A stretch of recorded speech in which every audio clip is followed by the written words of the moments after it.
आणि मुंबई भाजपचे अध्यक्ष आशिष शेलार सध्या बोलतात। आपण थेट जाऊया।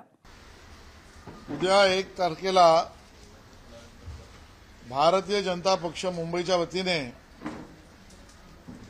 एक अभिनव आंदोलन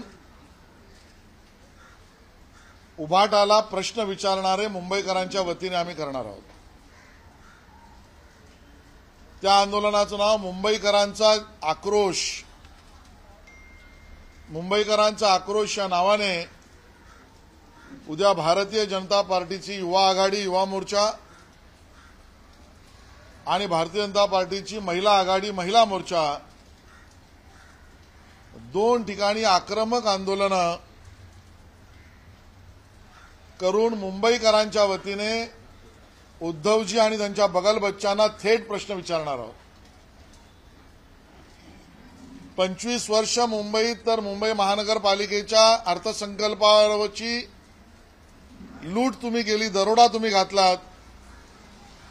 3 लाख कोटीचा हिशोब तुम्ही द्या। तो तर आम्ही मागतोच आहोत, पण कोविडच्या काळामध्ये 12,000 कोटीचा घोटाळा बॉडी बॅग पासून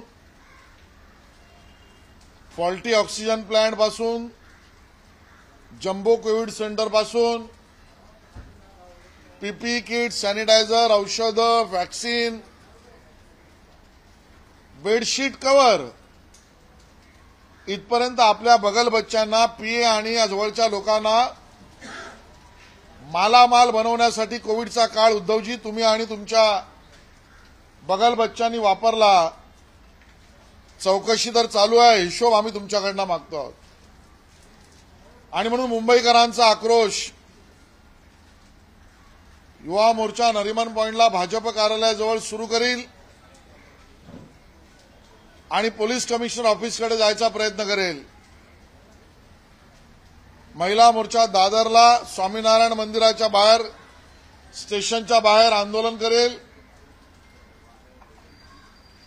आणि तिथून पोलीस कमिशनरांकडे एसआयटीने या सगळ्या प्रकरणात चौकशी आणि अटक आतापर्यंत का नाही केली याचा जबाब विचारला जाईल। आणि म्हणून चोर मचाए शोर या पद्धतीचा मोर्चा हा उभाटाचा आहे। स्वतः केलेले पाप, अत्याचार, दुराचार, भ्रष्टाचार, स्वतःला लागलेल्या चौकशा स्वतःच्या जवळच्या लोकांना आता उघडे पडायला लागलेत। यावर पांघरून घालण्यासाठीचा मोर्चा त्यांचा असला तरी मुंबईकरांचे प्रश्न विचारण्याचं काम भारतीय जनता पार्टी मुंबई करणार आहे। आणि आनंद यामध्ये आम्हाला आहे की हा आक्रोश आंदोलन केवळ भारतीय जनता पक्ष नाही करत आहे, तर भाजप, शिवसेना, रिपाई आम्ही मिळून करतो आहोत। एका बाजूला आम्ही भाजप, शिवसेना, रिपाई ही महायुती मजबूतपणे मुंबईकरांसाठी प्रश्न विचारतो आहोत। त्यावेळेला उभाटाच्या आंदोलनाला अजून तरी काँग्रेस आणि राष्ट्रवादी काँग्रेसने झिडकारलेलं दिसतंय आणि त्यामुळे उभाटाच्या या आंदोलनातील उपस्थित केलेल्या प्रश्नांना अजून तरी काँग्रेस, राष्ट्रवादी काँग्रेसने समर्थन दिलेलं नाही। यातच त्यांची बाजू लंगडी आहे आणि जी काही उरली बाजू आहे ती आदित्य ठाकरेंचं नेतृत्व आणि त्याच्या जवळच्या बगल बच्चांना अजून उघडं पडण्यापासून वाचवण्यासाठी केलेला हा विफल प्रयत्न आहे। आणि म्हणून चोर मचाए शोर हे उभाटाचं आंदोलन आणि मुंबईकरांचा आक्रोश हे मुंबईकरांच्या खिशातील एक एक रुपयाचा हिशोब मागणारं आंदोलन आहे।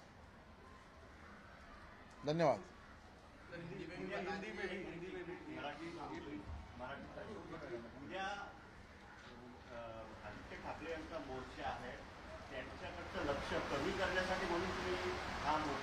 मुंबईकरांचं लक्षच नाही त्यांच्याकडे। महत्वाच्या विषयाकडे लक्ष मुंबईकरांचं जे आहे त्याचा आवाज आम्ही आहोत।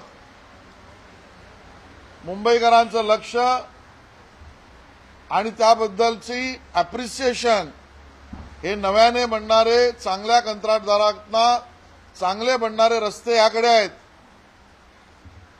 कोविडच्या काळामध्ये खाल्लेल्या पैशावरनं लक्ष भरकटवण्याचं काम आदित्य ठाकरे आणि उद्धवजींचा पक्ष करतोय, त्या विषयावर लक्ष केंद्रित करणारं आमचे आंदोलन आहे. कोविड घोटाळ्यासंदर्भातच आज पुन्हा एकदा दुसरा समन्स आहे राजीव जयस्वाल यांना पाठवण्यात आलेला आहे. एकंदरीत या ईडीच्या कारवाईमुळे कुठेतरी हा मोर्चा निघतोय का? 100% मी अगोदरही सांगितलं, केवळ कारवाई ईडी आणि एसआयटी यापासून लक्ष भटकवून मुंबईकरांसमोर विपर्यासाचं खोटं राजकारण करणारा चोर मचाय शोर मोर्चा आदित्य ठाकरेंचा आहे. आणि मी म्हणतो याला सबळ पुरावा हा आहे,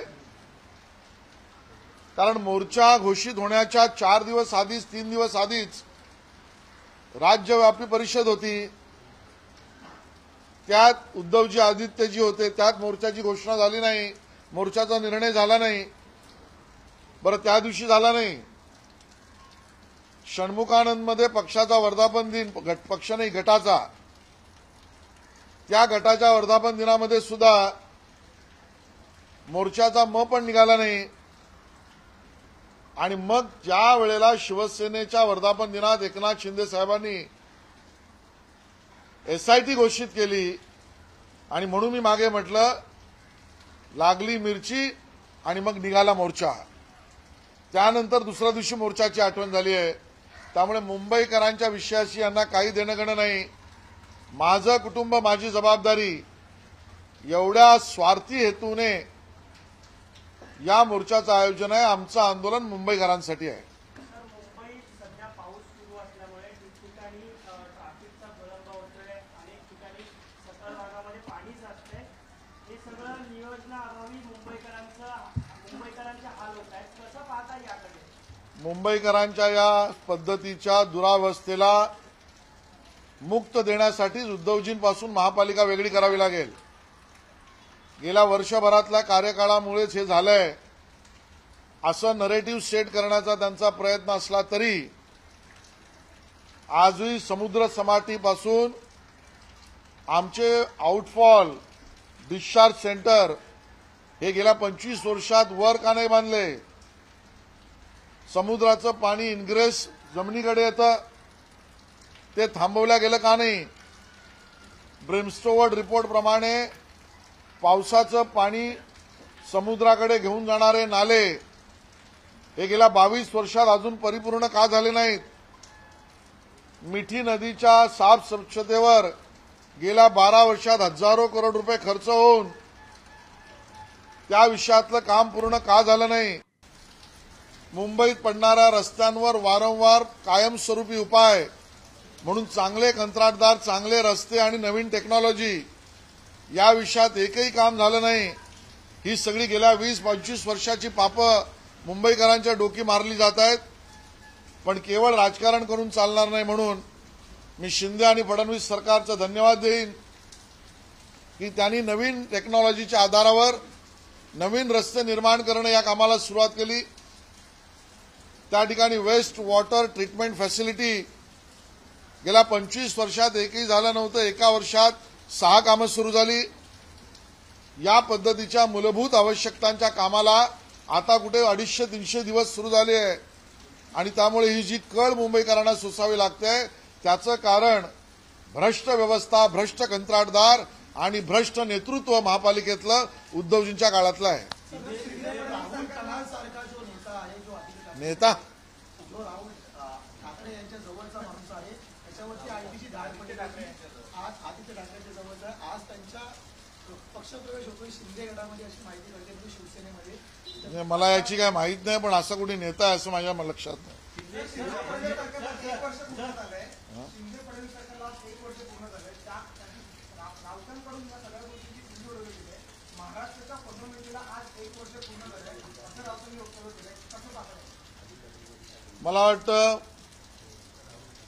संजय राऊत यांनी उडवलेली खिल्ली ही स्वपक्षाची आणि महाराष्ट्रातल्या जनतेला अपमानित करणारी आहे. त्यांनी जर शिंदे फडणवीस सरकारची खिल्ली उडवली तर त्याचा अर्थ सरळ सरळ महाराष्ट्रातील जनतेला उभाटा आणि संजय राऊत मूर्ख समजतात की काय, हा प्रश्न जनतेच्या मनात आहे. निवडणुका भाजप शिवसेना एकत्र लढली, जिंकली. जनतेचा कौल भाजप शिवसेनेलाच होता. जनतेच्या मनातलं सरकार भाजप शिवसेनेचंच होतं. ते सरकार स्थापन झालं याचा अर्थ जनतेच्या मनातलं सरकार स्थापन झालं. त्याची खुल्ली उडवणी म्हणजे जनतेला मूर्ख समजावून स्वतःचा टेंबा मिरवण्यासारखा आहे. आणि म्हणून स्वतःचा टेंबा त्यांनी कितीही मिरवला तरी कोंबडा आरवायचा काही थांबणार नाही, सूर्य यायचा काही थांबणार नाही. सूर्यावर थुंकणारे स्वतःच्या चेहऱ्यावरच थुंकी उडवून घेतील आणि संजय राऊत यांना ती वारंवार स्वतःच्या चेहऱ्यावर थुंकी उडवून घेण्याची सवय आहे. हे काही नवीन नाही. तर आपण या महापालिकेच्या कारभारावर प्रश्न उपस्थित केले. यापूर्वी देखील यामिनी जाधव असो, यशवंत जाधव यांच्यावर देखील आपण टीका केलेली, प्रश्न उपस्थित केले होते. आज जे तुम्ही त्यांच्यासोबत सरकार स्थापन केलं, मी त्यांच्या विषयातला प्रश्न त्यांना विचारा मागेही सांगितलं. आमचे प्रश्न व्यवस्थेला आजही तेच आहेत आणि त्या प्रश्नांना घेऊन आम्ही जनतेसमोर आहोत. त्यांनी का भूमिका बदलली हा प्रश्न त्यांना विचारलेला बरा. उद्या मोर्चा निघतोय, त्यामध्ये त्यांनी आज सामनामध्ये अग्रलेख लिहिलेला आहे की भाजप हटाव मुंबई बचाव, आणि हा मोर्चा कशासाठी असणार आहे याविषयी त्यांनी म्हटले. कसं पाहतं त्यांच्या अग्रलेखाकडे आणि तुमच्यावर टीका केली? नाही, अग्रलेख उद्याला सकाळी लहान पोरं वापरतील याच्या पलीकडे काय नाही. सरकारची वर्षपूर्ती आहे. काल मुख्यमंत्री उपमुख्यमंत्र्यांनी राज्यपालांची भेट घेतली, नंतर दिल्ली वारी पण झाली, परत पण आले. आगामी काळात विस्तार होईल असं वाटतं? नाही, याची मला माहित नाही. त्याचं उत्तर माननीय मुख्यमंत्री किंवा उपमुख्यमंत्रीच देऊ शकतील.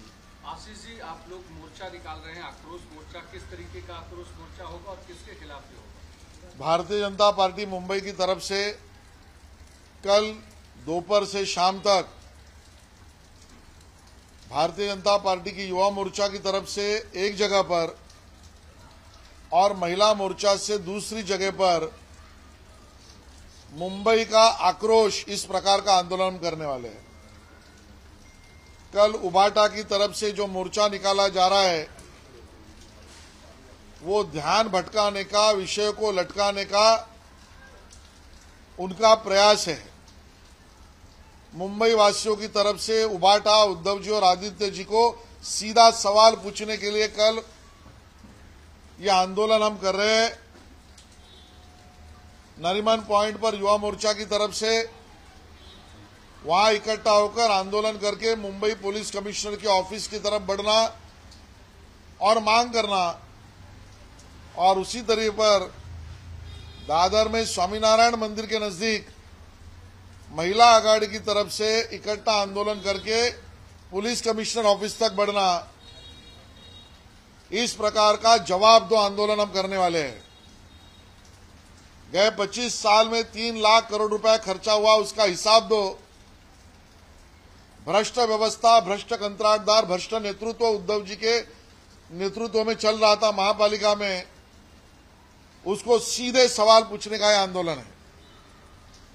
ये तो आंदोलन में सवाल तो हम ये भी पूछने वाले हैं, कोविड के समय पर जब जनता त्राही त्राही तकलीफ में थी, उस समय पर 12,000 करोड़ के कॉन्ट्रैक्ट अपने नजदीक के लोगों को, अपने रिश्तेदारों को देकर उनको पैसा कमाने की अपॉर्चुनिटी देना, और मुंबई वासियों की व्यवस्था में वैक्सीन हो, दवाइयां हो, जंबो कोविड सेंटर हो, पीपीई किट हो, बॉडी बैग हो, ऑक्सीजन प्लांट हो, इसकी दुरावस्था करना, ये मुंबई वासियों का अहित और कंत्राटदारों का हित आपने कैसे किया, क्यों किया, इसका जवाब मांगने के लिए आंदोलन है.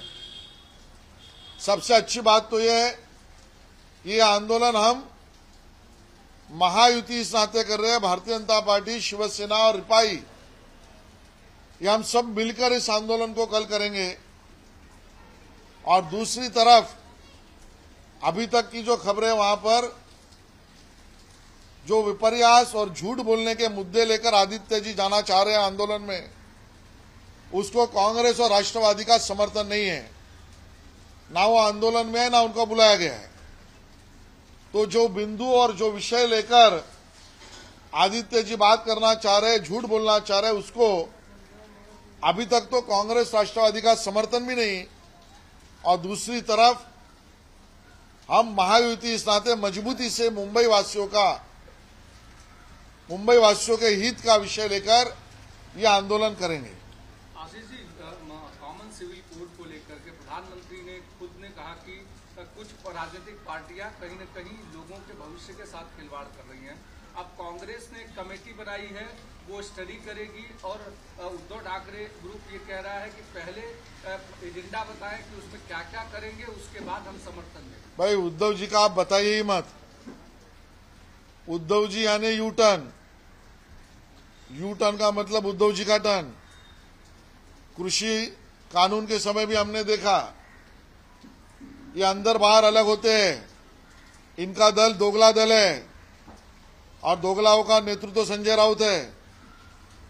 पार्लियामेंट के अंदर अलग भूमिका लेते हैं, बाहर अलग लेते हैं। सीएए के समय भी पार्लियामेंट में अलग कहा, बाहर अलग कहा। राम जन्मभूमि के समय पर भी शिवाजी पार्क में अलग कहते हैं और अलायंस की उनकी यूपीए के बैठक में जाके अलग कहते हैं। तो उद्धव ठाकरे जी ये यूनिफॉर्म सिविल कोड के अप्रत्यक्ष विरोध में ही रहेंगे, क्योंकि हिंदू हित की जहां जहां बात आएगी उद्धव जी उसके खिलाफ ही होंगे। समानता की जहां जहां बात आएगी उद्धव जी वहां पर एक विशिष्ट वर्ग की बात करेंगे। ये मेरे मन को मुझे लगता है, ये मैंने स्पष्ट किया है। कांग्रेस कमेटी बनाए या न बनाए वो भ्रम की अवस्था में है। ना उनकी पार्टी बची ना विचारधारा बचा है। कमेटी कर कुछ विचार कर सकते हैं तो जरूर करें। साल भर पूरा हो रहा है इस सरकार को, किस तरीके से देखते हैं एक साल के कार्यकाल को, क्योंकि 2.5 साल का जो भ्रष्टाचार का मुद्दा आप लोग लेकर सड़कों पर उतरे थे, अब ये 1 साल में क्या भ्रष्टाचार नहीं हुए, किस तरीके से सरकार को आकलन करते हैं? इस 1 साल में विकास की गति बढ़ी है। जो चीजें मुंबई वासी महाराष्ट्र की जनता चाहती थी, जिसको पहले उद्धव जी की सरकार ने बंद करके रखा था, उस सभी व्यवस्था विकास के रास्ते को खोलने वाली सरकार काम पर लगी है। शिंदे फडणवीस की सरकार एक गरीब के हित में काम कर रही है। शिंदे फडणवीस की सरकार एक्स्ट्रा ग्रेटिट्यूड फंड देकर किसानों के हित में काम कर रही है। शिंदे फडणवीस जी की सरकार नई शैक्षणिक धोरण को इम्प्लीमेंट करके हमारे विद्यार्थियों के हित में काम कर रही है। शिंदे फडणवीस जी की सरकार जहां पर पेट्रोल डीजल के वैट से लेकर प्रॉपर्टी टैक्स में राहत देकर सामान्य जनता के करों में छूट देने का काम कर रही है और इसके लिए जनहित में काम करने वाली सरकार गए 3.5 साल में 1 साल जनता देख रही है, ऐसा मेरा मानना है। सर, कल पवार साहब ने पुणे में बड़ा खुलासा किया। उन्होंने 2019 में बीजेपी के साथ वो टॉक कर रहे थे, क्या कर रहे थे? बात कर रहे थे सरकार बनाने के लिए, ऐसा उन्होंने कहा। लेकिन उन्होंने ये कहा कि देवेंद्र फडणवीस को हमारी गुगली पर होल्ड कर दिया, वो सत्ता के लिए बहुत लायक थे, लिहाजा अबे हम उनसे बात कर रहे थे। डबल गेम उन्होंने खेला। शरद पवार साहेबांचं स्टेटमेंट म्हणजे या सगळ्यामध्ये स्पष्टपणे सांगायचं झालं तर गुगली बिगली काही नाही। ती गाजराची पुंगी आहे, वाजली तर वाजली नाही तर मोडून खाल्ली। आणि त्यामुळे पवार साहेबांना ती गाजराची पुंगी शिवसेनेच्या इथे वाजते आहे का आमच्या बरोबर वाजेल यासाठी वाजवलेली ती गाजराची पुंगी होती आणि म्हणून तिथे वाजली तिकडे वाजवली, नाही वाजली तिकडे खाऊन टाकली। याला आम्ही गुगली बिगली मानत नाही। ही सत्तेची वकवक आहे। सत्तेसाठी काही पण हा उद्योगधंदा म्हणजे शरद पवारांचं त्या काळातलं वेगवेगळ्या पक्षांची चर्चा आहे आणि म्हणून या सगळ्यामध्ये देवेंद्रजींच्या बोलण्यानंतर अर्धसत्य समोर आलं। या विषयावर जाहीर चर्चेला आम्ही तयार आहोत। संपूर्ण सत्य समोर येईल। या गाजराच्या पुंगीच्या वाजवण्यामध्ये त्रिफळाचीत कोणी झाला असेल तर उद्धवजी आणि त्यांचा पक्ष झाला। ते अजूनही अनेस्थेशिया दिल्यासारखे आहेत। कुठलंही ऑपरेशन शस्त्रक्रिया देण्याआधी जी अनेस्थेशिया दिली जाते त्यात त्या रुग्णाला वाटतं की मला छान झोप लागली आहे, अजूनही त्या अनेस्थेशियामध्ये उद्धवजी आणि त्यांचा पक्ष आहे।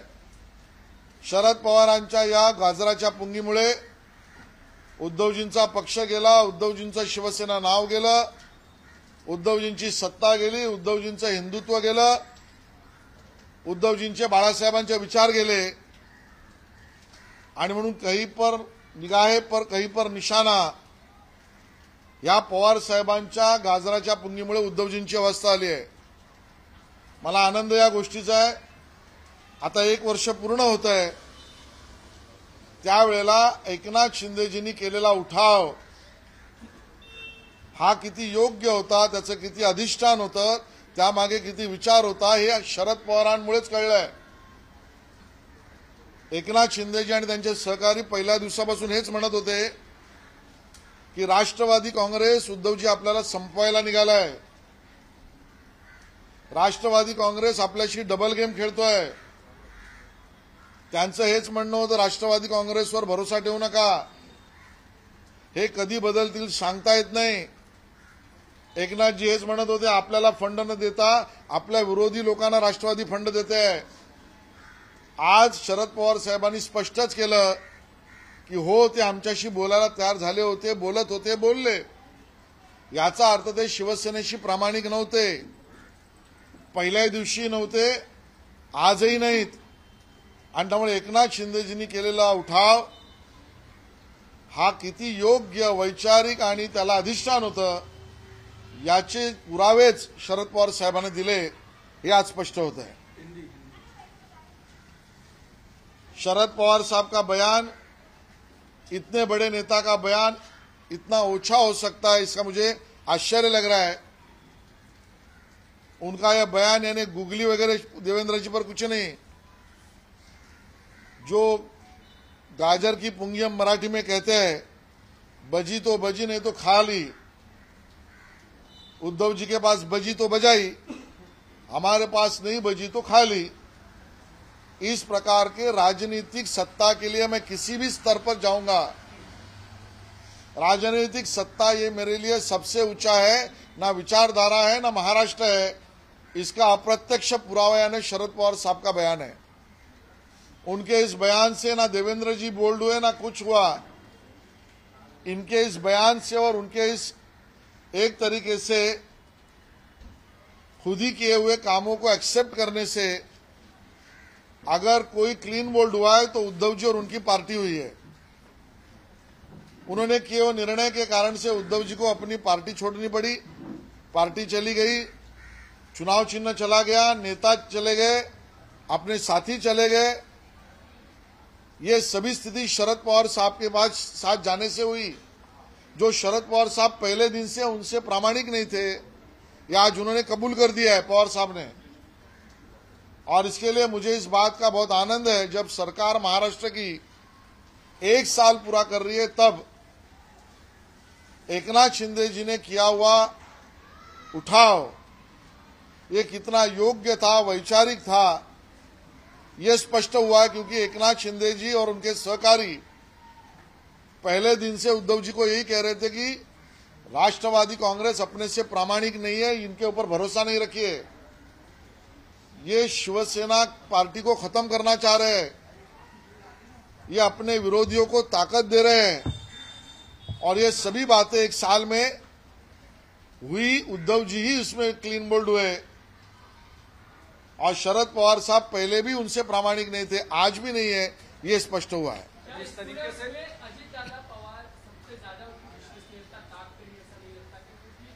देखिए, जो घटनाक्रम हुआ वो सामने है. विश्वासघात, पीठ में छुरा घोंपना और सत्ता के लिए किसी भी स्तर पर जाना, इसकी शुरुआत उद्धव जी ने की. और वैचारिक स्वैराचार शरद पवार साहब ने किया. इन दोनों ने महाराष्ट्र के राजनीति में हम कितने पावर लव जिहाद कर सकते हैं, ये पावर लव जिहाद है. पावर के लिए, पावर की प्रेम के लिए किया हुआ जिहाद है. इसका चित्रण किया, आज उसका एक्सेप्टेंस कर रहे हैं. लेकिन मैं एक बात प्रामाणिकता से बता दूं, क्या शरद पवार साहब मेरे इस प्रश्न का उत्तर दे सकते हैं क्या कि 2017 के समय पर भी जब राष्ट्रवादी कांग्रेस भारतीय जनता पार्टी के साथ सरकार बनाने में लालायित थी, तब राष्ट्रवादी कांग्रेस और भारतीय जनता पार्टी को दिए हुए प्रस्ताव में भारतीय जनता पार्टी का यह आग्रह था कि हम शिवसेना को छोड़कर आपके साथ नहीं आएंगे, बल्कि राष्ट्रवादी कांग्रेस और शरद पवार साहब का यह कहना था कि आप शिवसेना को छोड़ो, हम आपके साथ आएंगे। आज उद्धव जी और सामान्य शिवसैनिक समझ ले, जब उनकी तरफ से सत्ता के आंकड़े और प्रस्ताव होने के बाद भी 2017 में और 2019 में भी भारतीय जनता पार्टी ने कभी शिवसेना छोड़ने का राष्ट्रवादी का प्रस्ताव मान्य नहीं किया था, न तब न 19 में।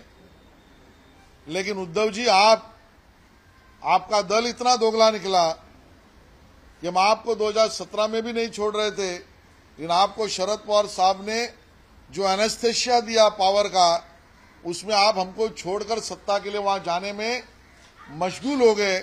महाराष्ट्र उद्धव जी आपको माफ नहीं कर सकता। क्या एनेस्थीसिया देने वाले संजय राउत थे क्या शरद पवार के कहने पर? वो तो डॉक्टर भी नहीं, वो कंपाउंडर भाई खुद कहते हैं। तो एनेस्थेशिया डॉक्टर के वो कंपाउंडर थे।